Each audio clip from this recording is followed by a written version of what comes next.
November 19th meeting that I am calling to order of the Paulding County School Board. We do have all members in attendance. Ms. Lyons is stepped right outside. She'll be right back in just a second.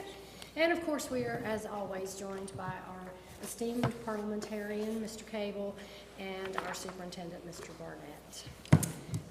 First things first, I need to have a motion to adopt our proposed agenda for the meeting. So moved. Second. So moved by Mr. Nolan, second by Mr. Fuller. Is there any discussion? All in favor? And it is unanimous. At this time, we will adjourn to executive session. Do we have a motion to adjourn? So moved.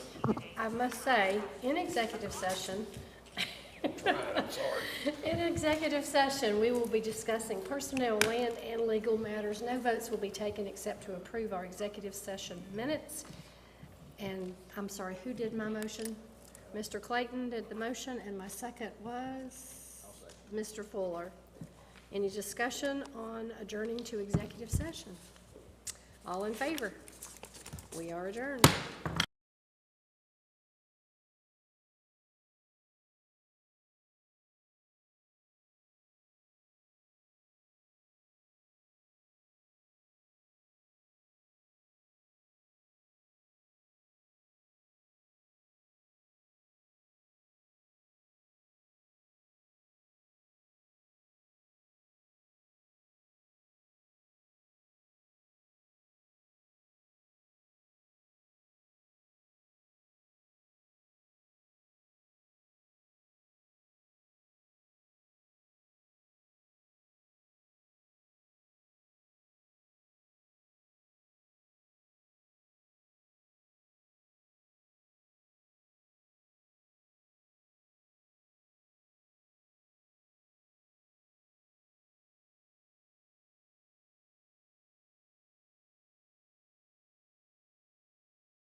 Welcome.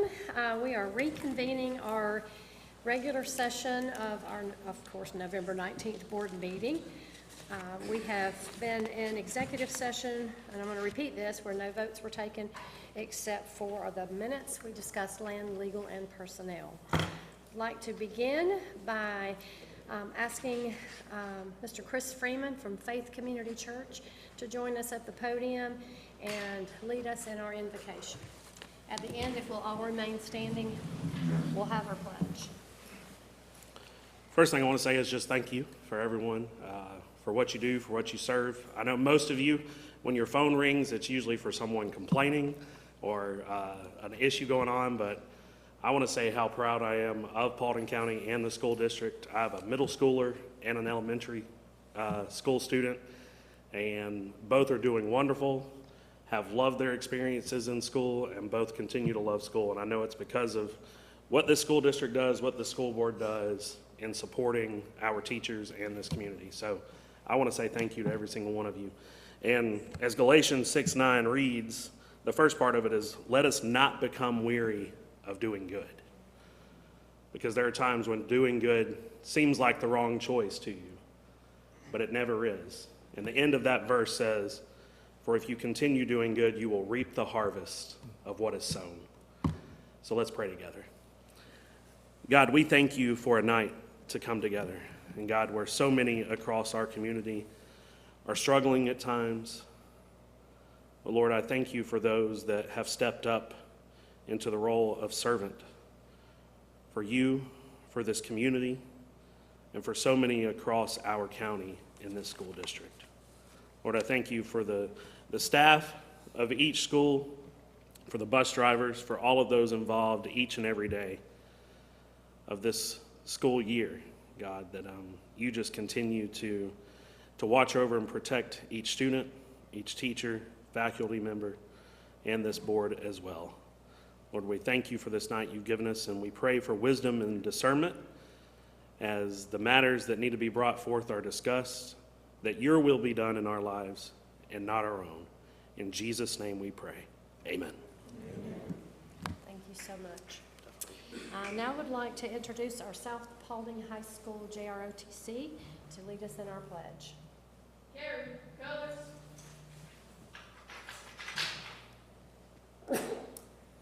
Forward, march. Right wheel, march. Colors, hold. Present, colors. I pledge allegiance to the flag of the United States of America and to the republic for which it stands, one nation, under God, indivisible, with liberty and justice for all. Carry, colors. Colors reverse, march.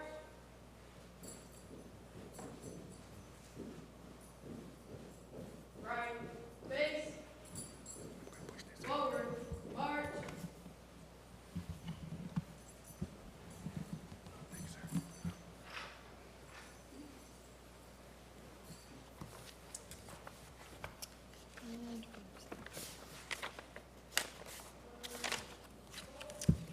There we go.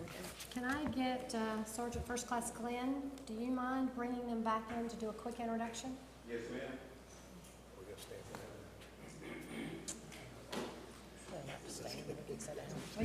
We can sit for the introductions.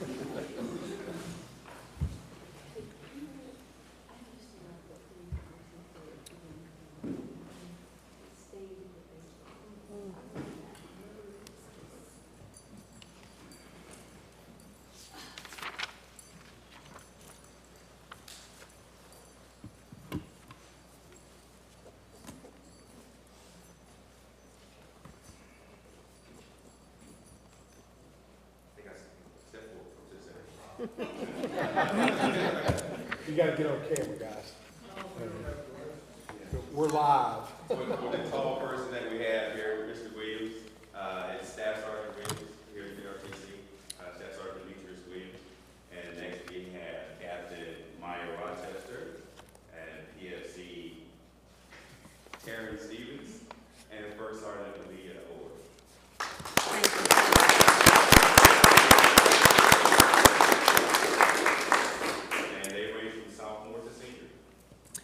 Now, Y'all for helping us out. Sergeant, you guys remind me, South Paulding won in Raiders, right? They just won the state championship. Did not want that to go unrecognized, so that's huge. Is that the first? That's the first. That is the first time that the entire team won Yeah. the state, yes. So that's a big deal. So Yeah, that's congratulations. to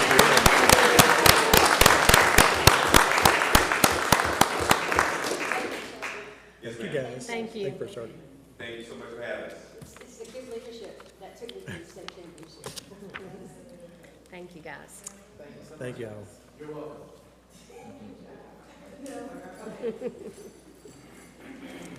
All right. I would need to approve our minutes from our November 12th board meeting. So moved. I have a motion by Mr. Nolan to approve. I have a second by Mr. Fuller. Is there any discussion? All those in favor of approval of the minutes? It is unanimous. And we'll turn it over to the superintendent. All right, so I'll mention just a couple things in the superintendent report, and then we'll enjoy Hiram High School, who's in the house tonight. There we go. I just want to mention just a couple things. First one is just to say thank you to everyone that contributed or supported Pennies for Paulding, including the Student Supports Department. They coordinated the drive, and all of our schools and departments who helped facilitate the initiative. All proceeds go to Hope for Christmas to support our families here in Paulding County. So we wanted to specifically recognize these schools for their fundraising efforts: Dallas Elementary, Northside Elementary, Roberts Elementary, Burnt Hickory Elementary, and Paulding County High School. But we especially want to recognize Crossroads Middle School, Principal Tom Alverson and that school community for raising the most for Hope for Christmas of all of our schools this year. And so, and then there's this big reveal, which is as a district, as a district as a whole, we raised over $66,000 to support families this holiday season. So it's a big number, biggest ever. I don't think we've come anywhere near that. I think it blows any past year away. So yep.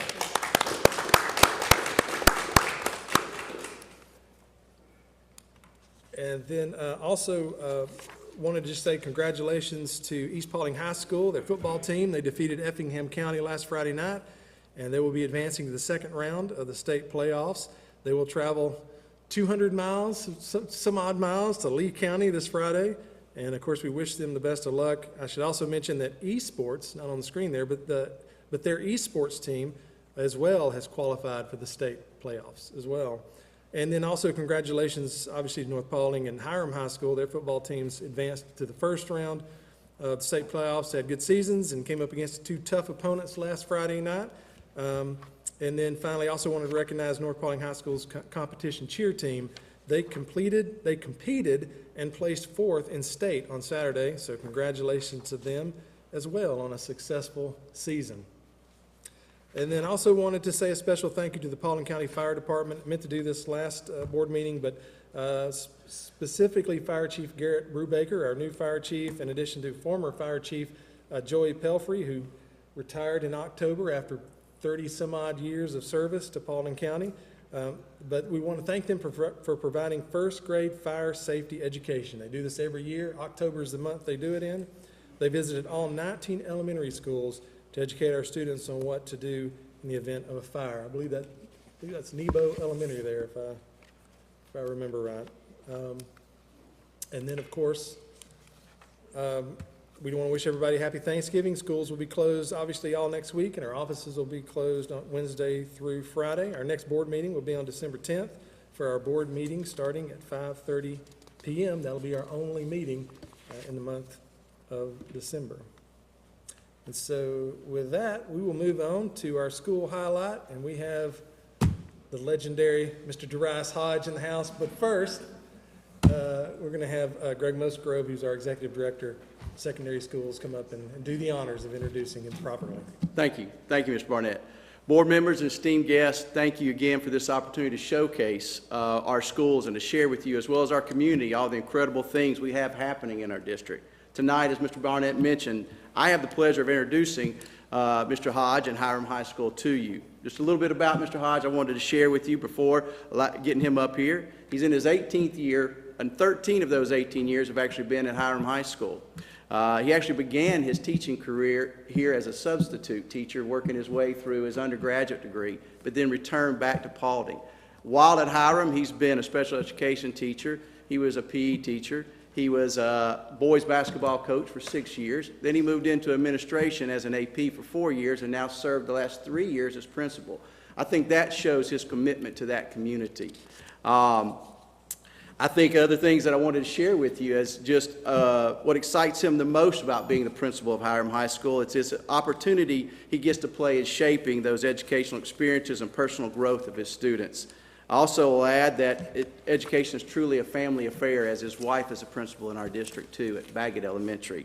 That's just a brief introduction of Mr. Hodge as a leader and educator. So now I'd like to hand it over to him so he can share with you about what makes Hiram special. Mr. Hodge?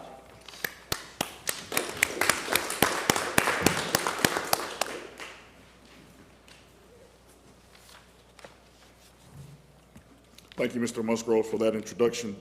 Good evening, Mr. Barnett, members of the Board of Education, district leadership, any students, parents, and/or community members that are watching. Again, my name is Darius Hodge, and I am the principal of Hiram High School. I'm here to talk a little bit about some of the great things that Hiram High School's community is working on, and we're also currently celebrating. So I'll make sure I know how to work this clicker. There we go. So we are Hiram High School. Hiram High School currently serves approximately 1,500 students and about 150 staff members. We live by the motto of what we call no ceilings. It is our responsibility every single day that we come in our school is to give our kids the best opportunity to reach their maximum potential.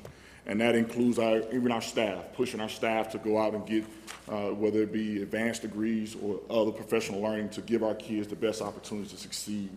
And some of the things that we expect every single day is exceeding the academic expectations, obviously culminating at community relationships, reaching out to our communities, feeder schools, and spending time with those that will come to us in future years, and building college and career readiness for our kids. Every kid at this point, and I can think back a little bit, 20 years ago, everybody's pushing all kids to go to college.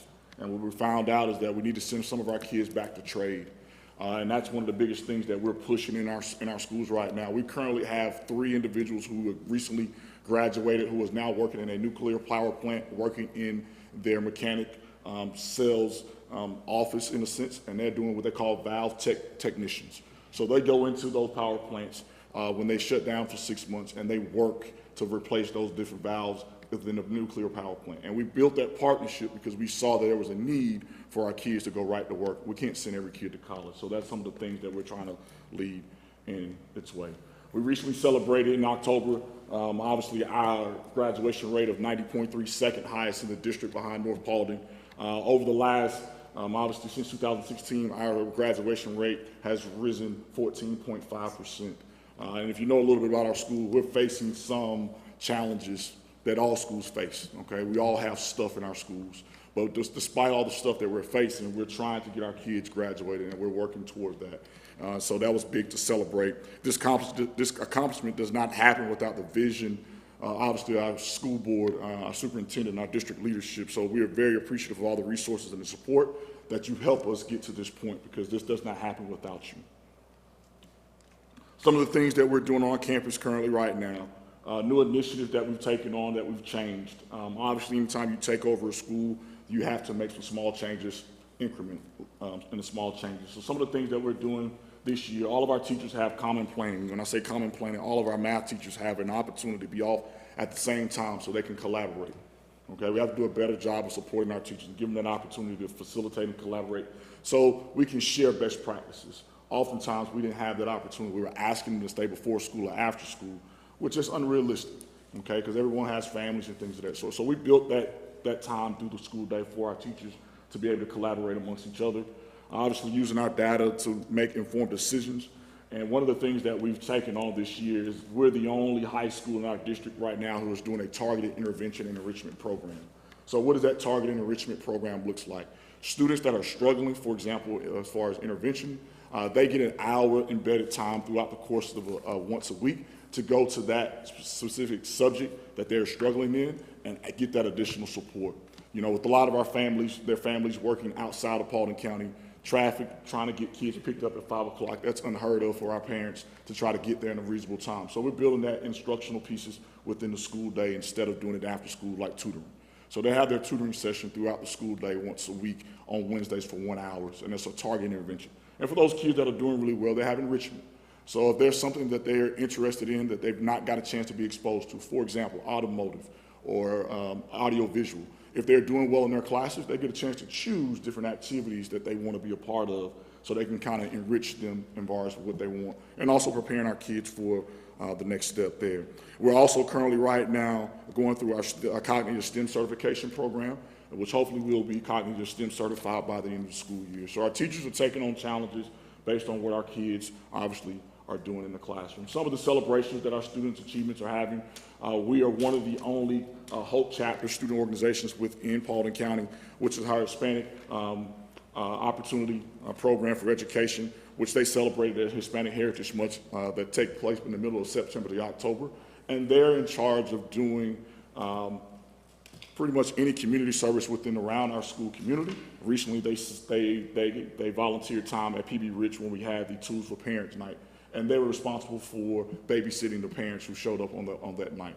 But again, we have 50 members. If you don't know about our community, we're about 19% Hispanic, so that's a growing population, and we want to make sure they have a welcome, inviting part in our school.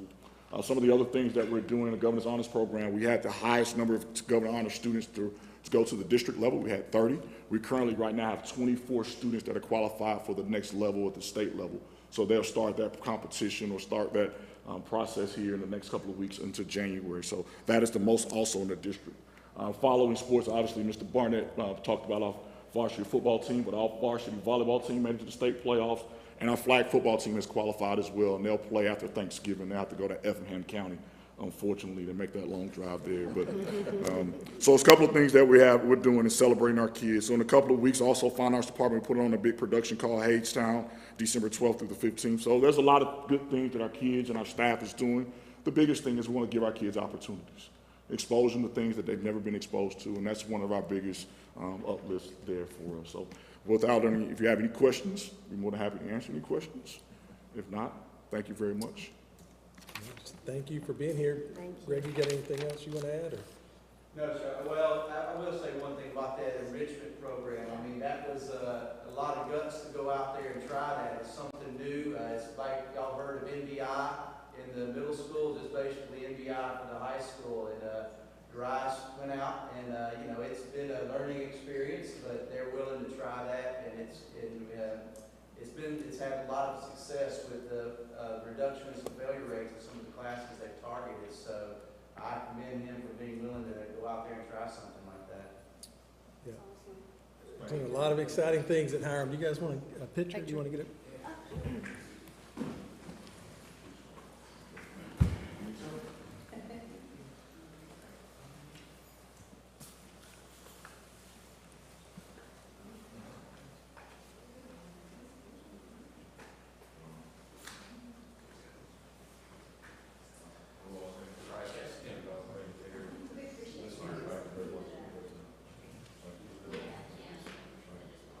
Everybody slide down this way if you can, around the curve.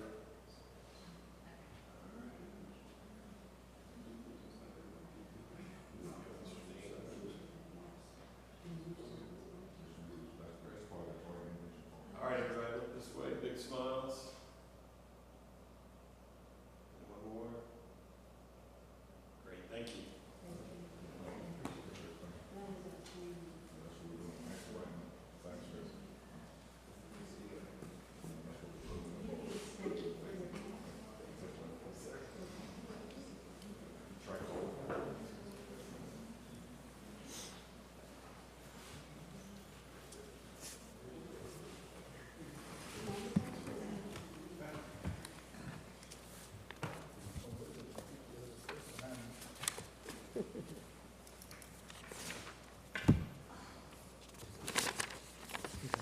Still next to you. Yeah, teaching.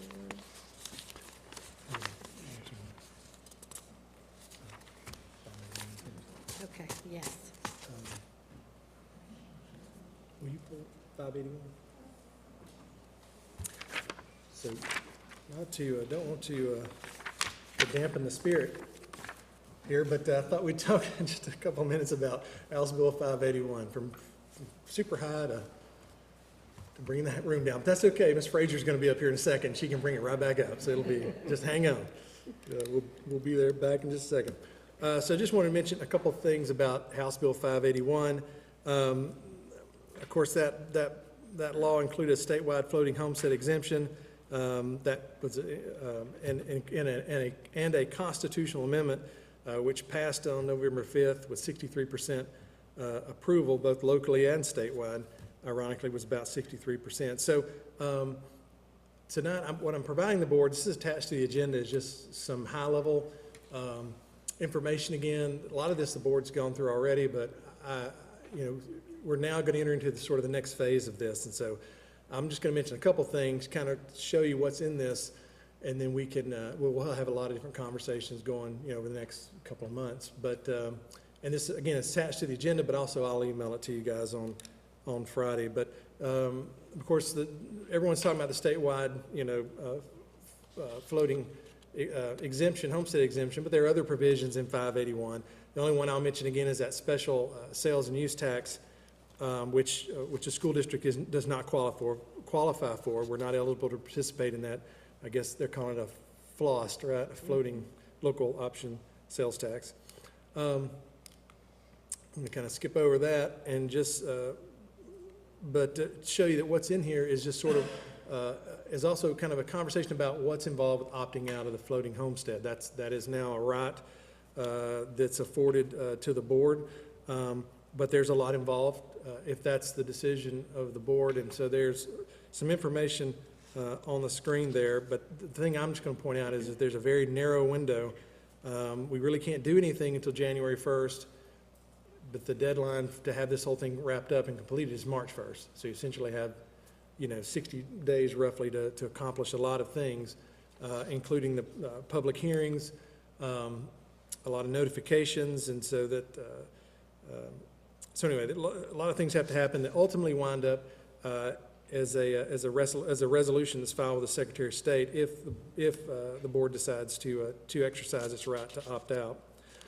There's a little bit of information here on pros and cons of opting out of HB 581. I'm going to just mention a couple quickly. We're going to talk about all these over the course of the next several weeks, but I did want to just mention a little bit about the financial impact, and another pro would be acknowledging how that would acknowledge the uniqueness of Paulding County. So just to mention a couple of things, we went back, there's all sorts of ways to analyze the financial impact of the bill, but we've done it, like I said, we've done our own method, we've got multiple methods, and feel like we have a pretty good bead on an estimate as to financial impact. The thing I want to show the board is over the next 5 years, the loss in local revenue could be $24 million. That's based on the last 5 years worth of growth based on assessments, which is 6.7%. That takes out the 2 anomaly years. So if you discard those 2 anomaly years, what was the growth? What was the average growth based on reassessment? And it was 6.7%. Also, the CPI there is the average for the last 5 years. It's 2.8, if that's the measure that the state selects. I mean, they have flexibility. That's part of the challenges, is that they're really the long-term impact of the floating homestead really is still undetermined. But so anyway, one of the issues is the CPI, and there on the screen you see that if you read the law, while it mentions CPI as a possibility, there still, like I said, is uncertainty. And one of the issues with CPI is we're not. Paulding is different than national, regional, even in Georgia. Every community is different. Paulding is definitely that, and so that's going to be part of the challenge, is using one blanket CPI across the entire state. So where that comes to rest, what actually index they use, is really yet to be determined. Again, school districts can't participate in that FLOST. And one thing that we are concerned about is the district's ability to recover from another event like the Great Recession. It will limit the ability of the district to climb out of that, and we'll talk more about that as time goes on, but that's just, the bill was written with one thing in mind, one scenario in mind, and so we think that's a real risk to the school district. But the main thing I want to mention is state revenue. So the floating homestead in House Bill 581 could make the school district more dependent on state and federal funding sources. I think that's a real concern the board needs to look at. You know, right now, 62% of our total revenue are those two funding sources, state and federal. If you look at our statewide average, that's 56% across the state. So we're already very dependent on state and federal funding. This will exacerbate that. Opting out also could prevent potential decreases in state funding. Two things we're concerned with, without getting into a lot of details, is ultimately this exemption right now, as we understand it, it's a local, not state exemption. And because of that designation, that means it will impact QBE and it will impact the local fair share, which is a component of QBE, and it will impact equalization. So the impact, still undetermined. We're pushing the Department of Education to help us come up with what the impact would be, but the truth is it is so complex and so, it's just so complex, they have not come up with some numbers up to this point. And of course, we're the fourth largest recipient of equalization in Georgia, so it represents almost 10%, I think right at 8% this last budget year of our total revenue. So it's a big deal for us. It's one of the reasons later you're going to see in our legislative priorities we have a request that equalization grant changes be opposed that would negatively impact the district. So that is a concern of ours. Also, QBE is not adjusted annually for inflation. This is really the main one I wanted to draw to y'all's attention tonight, is just to be thinking about just the way QBE is written. As it is today, there is no provision for inflation. QBE state funding does not go up by inflation. So what this law will do is it will essentially limit local revenue by inflation, which is what we use to help make up the difference from the fact that state funding is not adjusted for inflation, if that makes sense. So it's just it's a flaw in QBE, and so again, it's one of the reasons in the legislative priorities you'll see QBE needs to be modernized for a lot of reasons. One of them is it needs to be adjusted annually for inflation, and it also needs to reflect what the true cost of educating a student is. So again, we'll talk more about that, but that is a major concern of ours. And then just the uniqueness there again of Paulding County, the things that HB 581 does not consider is enrollment growth, and the fact that we're the 8th fastest growing school district in Georgia. That's just not a component of the floating homestead exemption, and the fact that it will have a truly disproportional impact on our school system, because 86% of our digest is made up of residential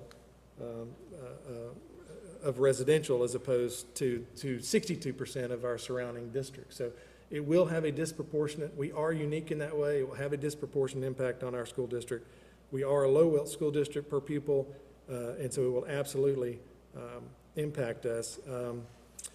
And then we've talked about it a lot, I'm not sure it's up on the screen, but also the fact is we have to compete for talent with larger, more wealthy neighbors of ours, and it will ultimately have an impact there as well, especially depending on what they do, because as it stands right now, no one's opted out yet.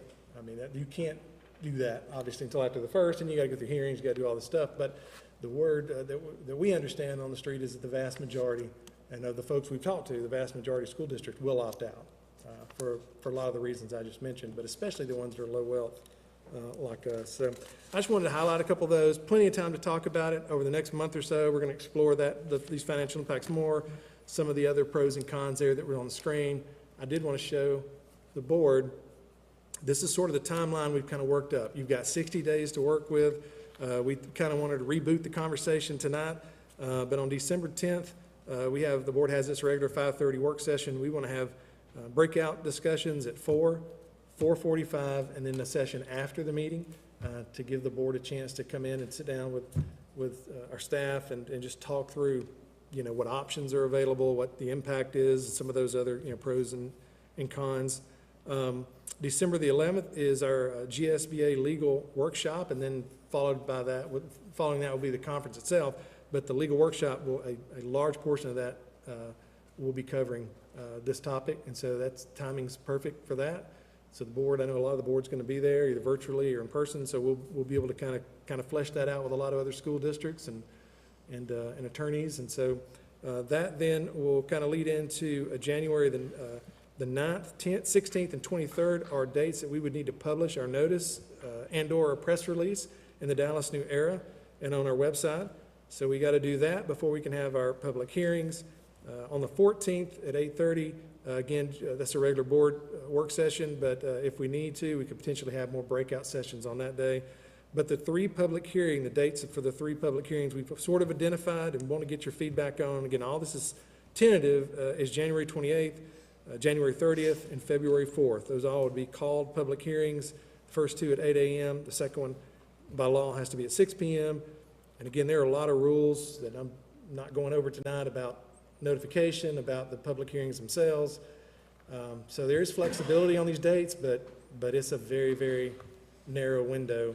So if at all possible, it'd be great if we could stick to these dates and times if possible. That leads into February 11th, 5:30, the work session / board meeting. It's the only meeting we have in February is when the board would consider a resolution if applicable, and then that leads you right into March 1st, which is the deadline for submission to the Secretary of State. So I just kind of wanted to run through that. You'll have this obviously in the report, and so again, this isn't set in stone. The first thing the board's got to do is approve their meeting schedule for next year. And so that will make a difference, obviously, to those dates. But we assume, these dates are probably the likely candidates for the hearings. And so, yeah. So beyond that, it's just a couple of other sections you can look at that key elements related to the homestead. And then even at the end here, there's an example of the formula and how it works. And so that'll all be there available for you and for the public. And then we'll just go from there. Killed that mood in the room, didn't I? I'm telling you, I'm ready. Let's bring it Tiffany. back up. Let's get Tiffany. Let's bring it back up, Ms. Frazier, our Chief Academic Officer, to come in here and give us her quarterly report. Steve, real quick, I'll be glad to bring the mood back up. Hang on one second. have you or your staff looked at the impact of what not having a federal school board on the? We have not, because what I've heard is that the funding would be just brought down to the state, and the state would allocate the same amount of money. When you talking about Department of Education, Board of Education. I don't know how it's going to play out. That's what we've heard so we've not been worried too much about. Not had a lot of conversations about what if that funding goes away, because we've heard our incoming administration talk about moving that, just directing the money to the state. I'm sorry. Can you clarify the question? I'm not sure I followed what you asked, John. I apologize. One of Trump's main objectives is doing away with the Board of Education at the federal level. Oh, I see. What's the impact? I got you. Which is about 6% of our revenue. That's what Mr. Dean's asking. What happens? Our understanding is that what we heard so far is that the funding would just go to the state and still be. We wouldn't lose in that equation. But a lot of things can happen between. Is that in writing? No, I was about to say that. Can we get that in writing? Ms. Frazier, bring us back up. Of course. Well, I'm super excited that Mr. Hodge presented first, because he's a shining example of exactly what we're hoping to accomplish throughout a student's educational journey with us. He actually is part of my doctoral research. He's one of my prodigies, working to design a process that's exemplary for how central office and principals work together to do great things for kids. And so he worked with Dr. Kia Harris to design his Hornet Time, and it really is exemplary. So I'm super excited to have him. He himself is not the subject.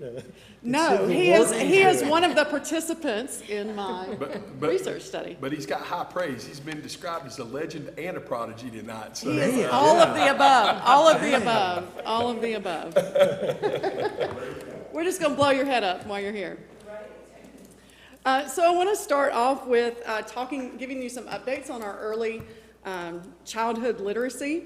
Literacy, of course, has been a focus for us. We've been an L4GA school district for I believe since 2016. But we know that they passed laws around the Early Literacy Act and the Dyslexia Act. I wanted to be sure that I said for you all that we did not have to change our high-quality instructional materials or our assessments to meet the letter of that law. We already were doing things in alignment with the science of reading. We've been using the Bookworms program since 2018 as our high-quality instructional materials, and our universal literacy screeners, we've used Acadience since 2020. So this year, while other school districts are unfortunately having to scramble to adopt new materials, adopt new assessments, and do all the science of reading training, our teachers have that stability of having done the instruction and having the assessments in place for quite some time. And it really does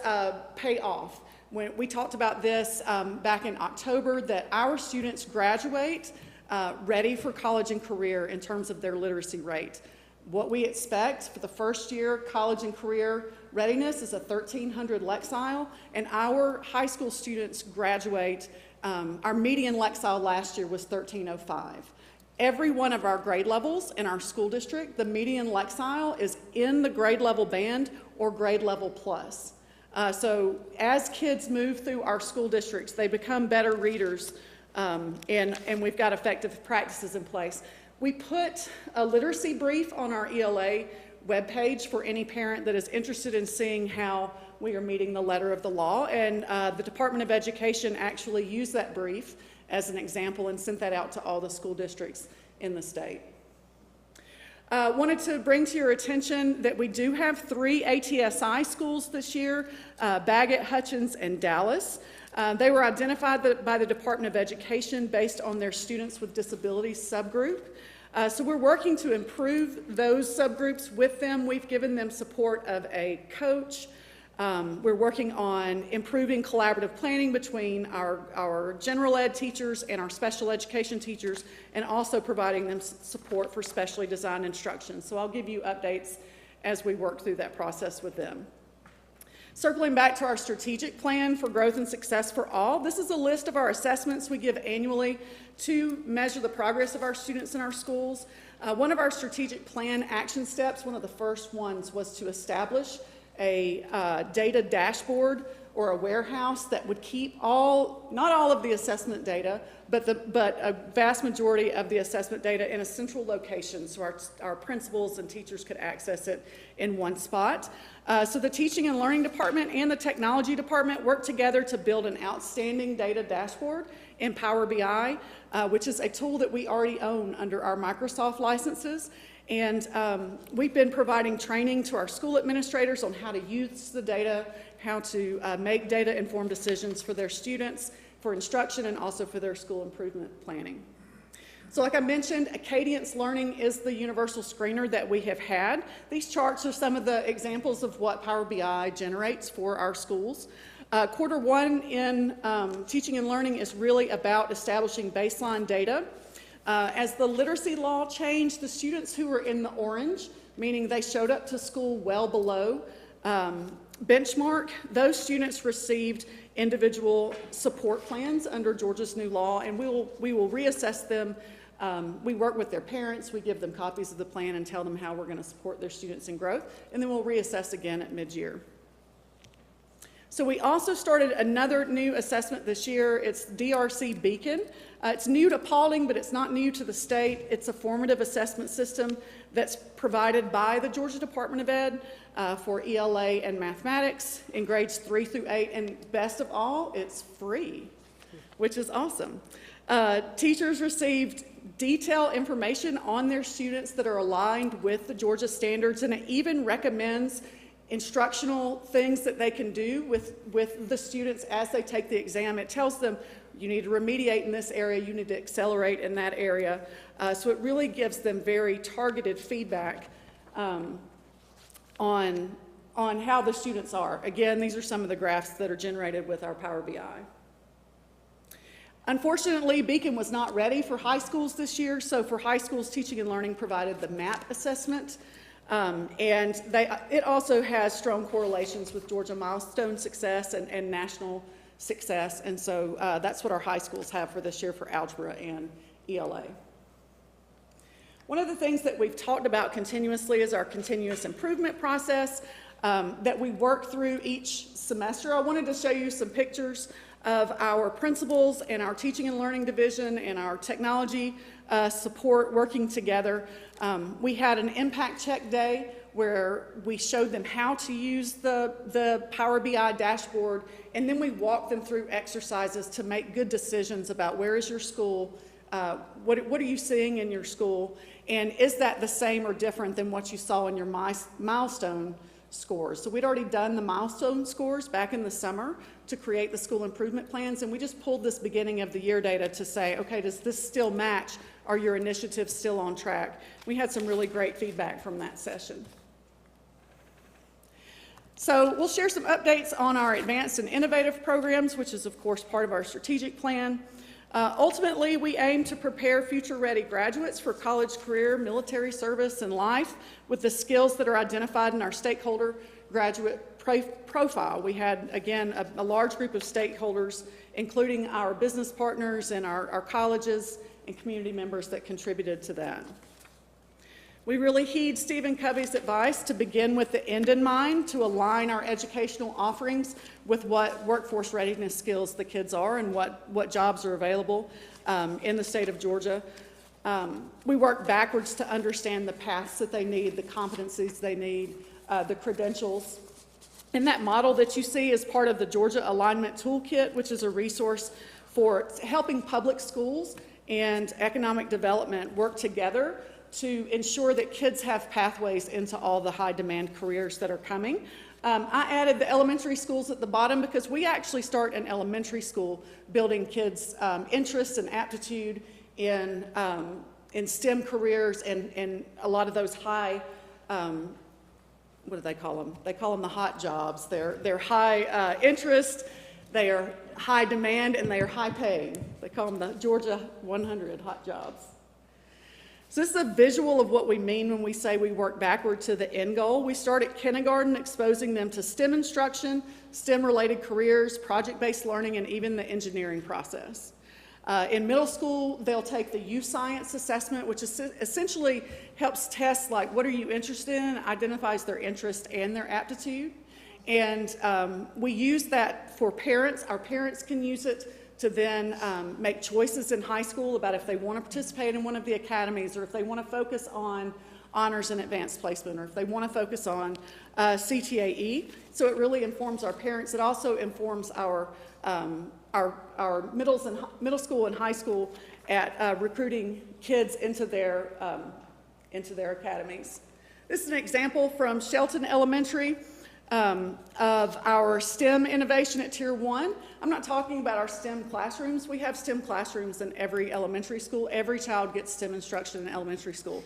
This is some work that we do with classroom teachers where it's called project-based learning, where they take an interest of the student that's attached to grade level standards and a problem that's specific to their community, and then they apply the engineering design process to solving that problem. So this is Shelton Elementary and their work for a butterfly garden.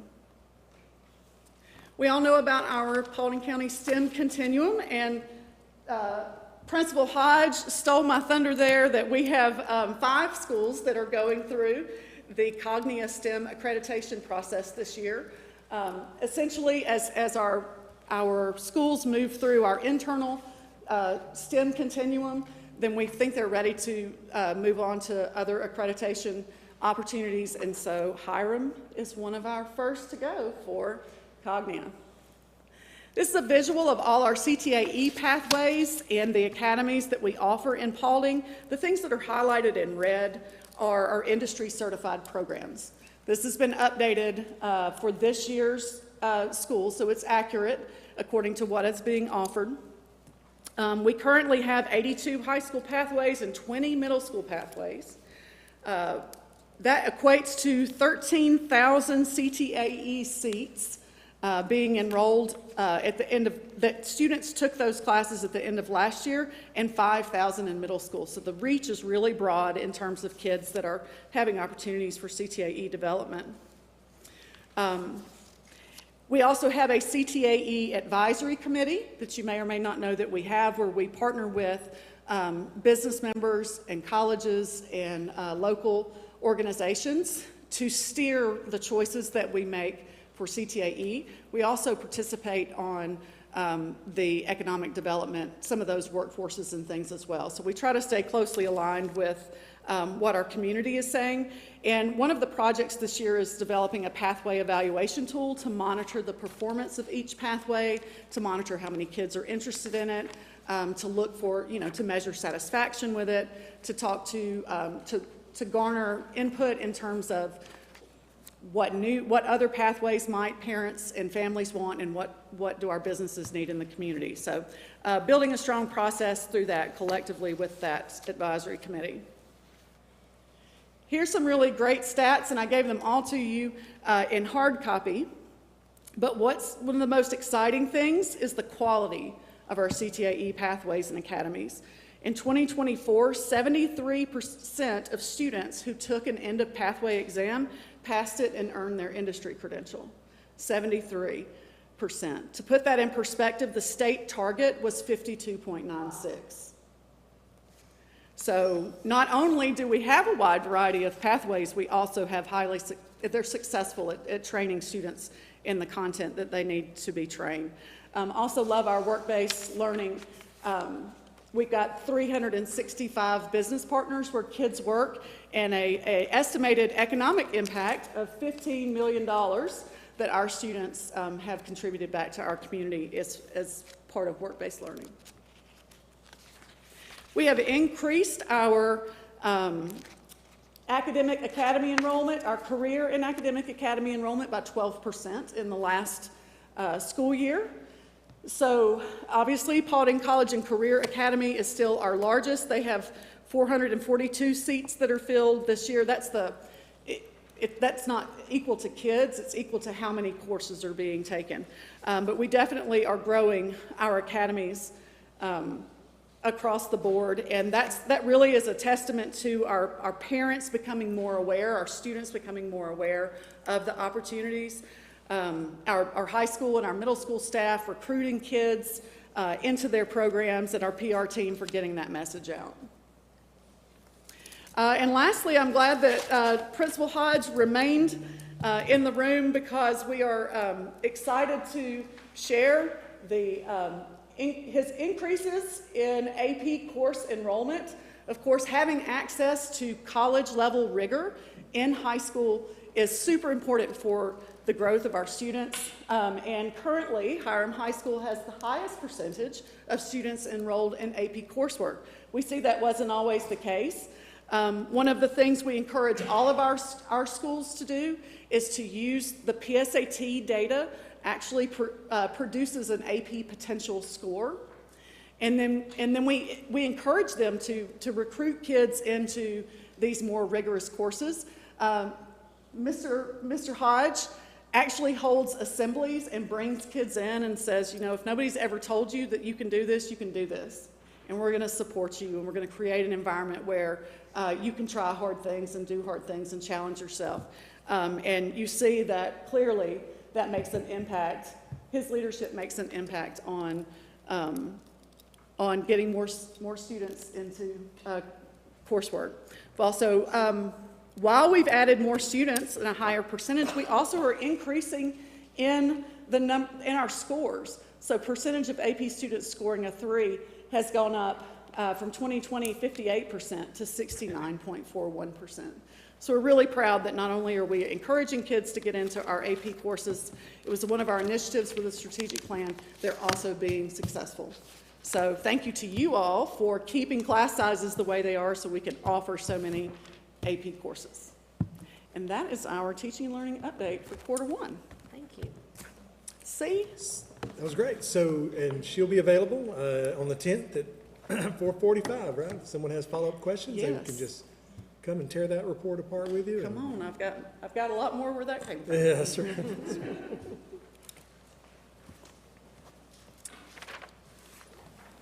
Madam Chair, with your permission, I will move on to the consent agenda. Please. So we have 6 items on the consent agenda as presented on November 12th. including the Georgia Department of Education's resolution to the capital outlay application for Dobbins Middle School, Roberts Elementary School, Baggett Elementary School. We also have an amendment to the mandatory addendum of the owner-architect contract for Baggett Elementary, and a resolution to certify that all accounts for the renovation modification of Allgood Elementary have been paid in full, and that there are no outstanding claims. And then finally, a renewal of amendment number 1 to RFP 17-16811.01, liquefied petroleum gas and equipment with AmeriGas propane.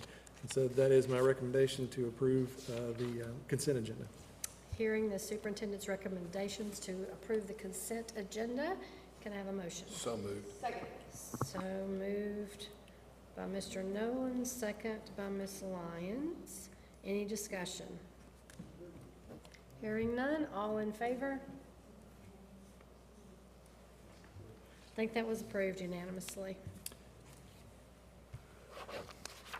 And so that we will move on to the approval of personnel. The report that we presented tonight was 33 items. So we'll present that this evening for approval. All right, before we ask for a recommendation to approve items 1 through 33, I'd like to make a motion to add personnel item number 34, which is renewal of our superintendent's contract, to the list. I'll second. Okay, so I made the motion, Mr. Fuller did the second. Any discussion? Hearing none, all in favor?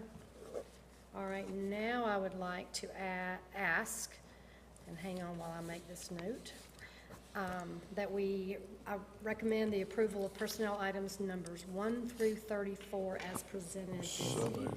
Second. Moved by Mr. Nolan, second by Mr. Clayton.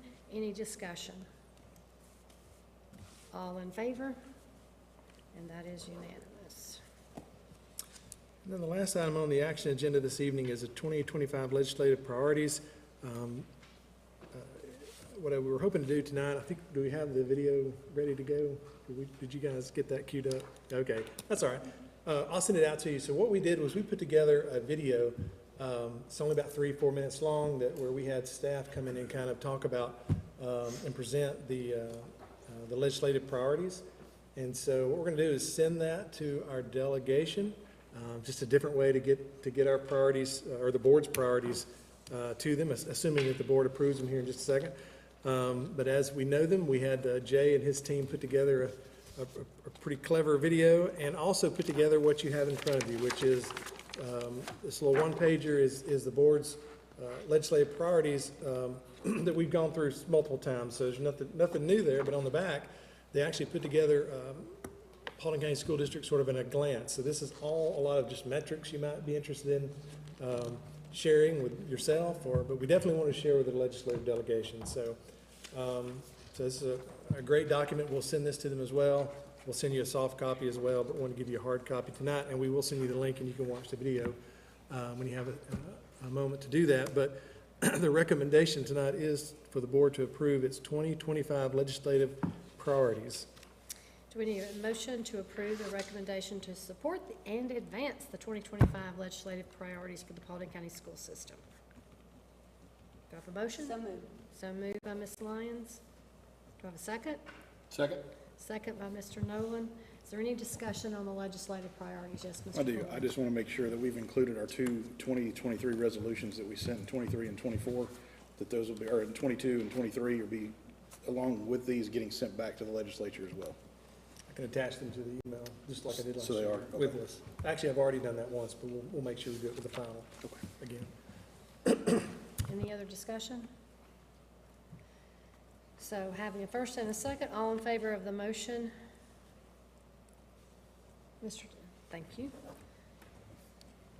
All right, that was unanimous. That's all I have, Madam Chair. We are at public participation. Do we have any? We have no public participation.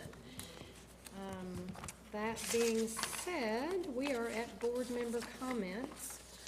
And Ms. Lyons, you are scheduled to go first this time. Okay.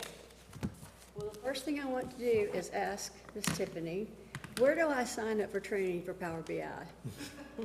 Because I really want to really get into understanding that, because that's so exciting, and especially that we already had it, you know, in our licensing for Microsoft, and it was free. That's all good stuff.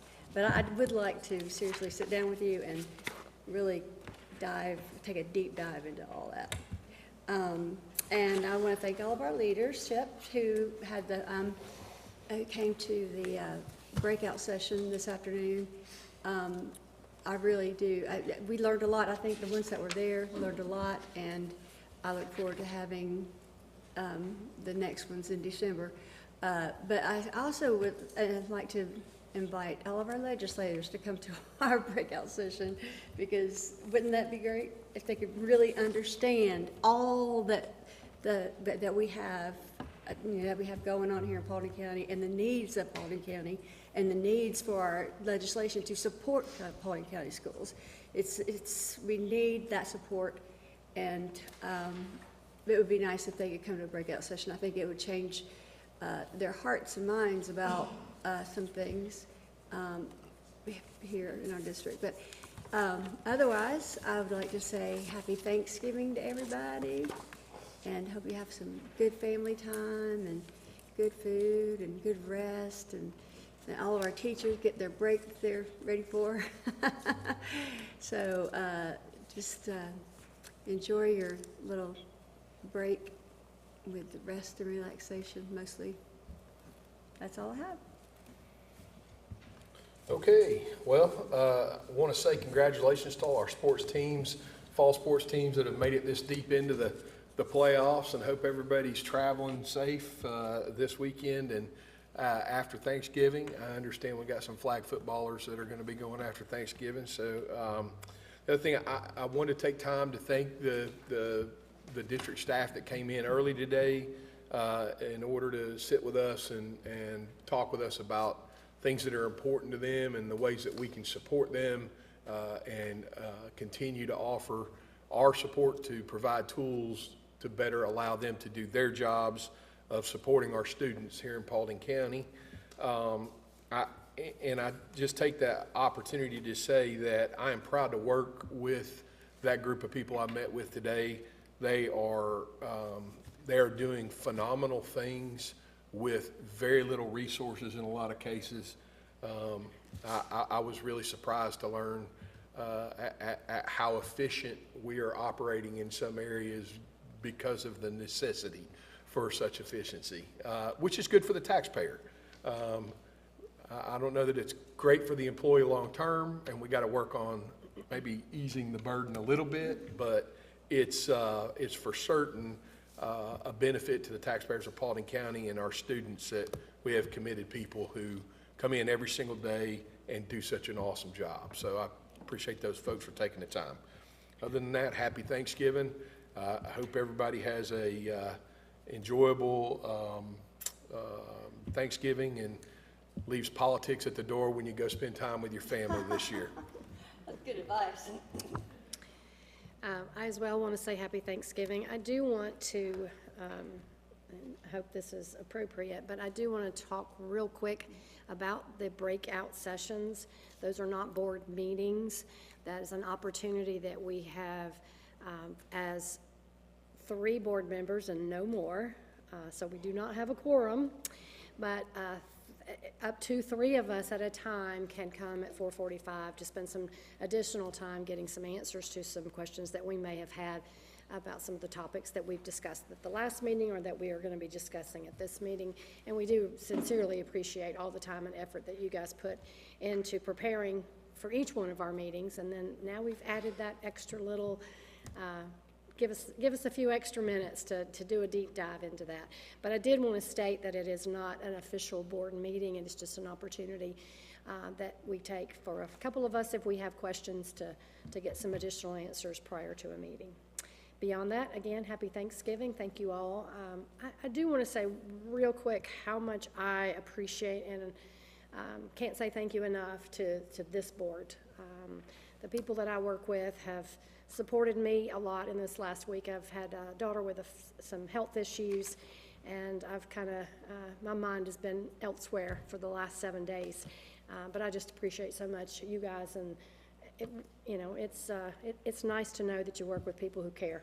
And so I just want to say thank you to all of you guys very much. All right, I don't really have anything tonight, other than thank you all for the presentations tonight, and wish everybody a happy Thanksgiving. It was nice to have Principal Hodge here. I, as a Hiram graduate, love to see Hiram succeeding, so. And they're always, I try and do their graduation every year, just I love that school so much, and it, shaped a lot of what I became as an adult, and one of the reasons I wanted to come back to the board and help support the school system and be with them. So I'm glad to see the improvements that have happened under his leadership, and with Ms. Cooksey there as well. She kind of started the trend, and then Principal Hodge just kind of picked up the ball and carried it and took it even further. So it's great to see that. Everyone have a great, happy Thanksgiving. Spend time with your family. Enjoy those moments and have a great night. I guess everybody's covered almost every topic we can think of, but happy Thanksgiving to everybody. I'm going to be, I don't know if it's fortunate or I'm going to be, we're going to have probably 30 people, little kids and all, at our house for Thanksgiving this year. We've usually let the kids and grandkids go their way, but we're having them all at Papa's house this year. I'd like to thank all the staff and everybody that works here. Steve, you guys, it seems like you're doing a wonderful job. So, happy Thanksgiving. And there you go. Happy Thanksgiving, everyone. Be safe. Good night. All right. I need a motion So moved. to adjourn. A motion to adjourn our meeting by Mr. Nolan. Second by Mr. Fuller. Any discussion? All those in favor? We are adjourned. Happy Thanksgiving.